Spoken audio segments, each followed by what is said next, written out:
Tumumal ang benta ng gulay sa Bloomington Market. Tumaas kasi ang presyo ng ilang gulay dahil sa bagyong Aghon. At live mula sa Maynila, may unang balita si James Agustin. James! Gang, good morning. Karamihan dun sa mga gulay Tagalog dito sa Bloomington Market sa Maynila ay tumaas ang presyo. Kaya naman yung mga kapuso nating mamimili, lalong dumudiskarte para makatipid. Sumipa ang presyo ng talong sa 70 pesos per kilo ngayong araw sa Bloomington Market sa Maynila. Mula yan sa 50 pesos per kilo noong nakaraang linggo. Nagmahal din ang sitaw na 120 pesos per bundle mula sa 80 pesos. Ang isang bundle o tali ay nasa 1.5 kilo. 10 piso naman ang itinaas ng kada kilo ng kalabasa na 60 pesos na mula sa 50 pesos.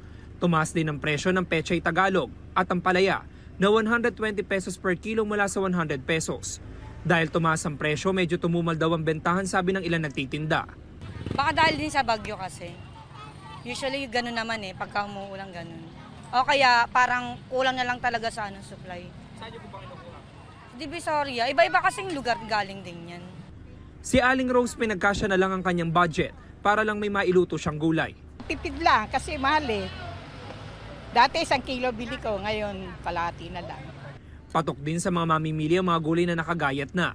Tulad ng kalabasa na 70 pesos per kilo, sitaw na 80 pesos per kilo, at ang palaya na 100 pesos per kilo.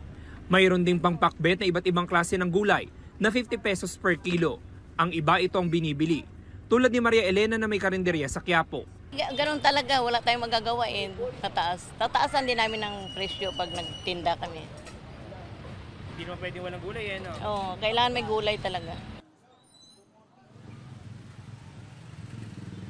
Samantala ikan dun sa mga gulay naman na galing sa Benguet, tumaas ang presyo ng repolyo sa 70 pesos per kilo. Pero may mabibili naman yung mga kapuso natin na nakaplastic na gulay na perfect pang chop suey na 60 pesos per kilo.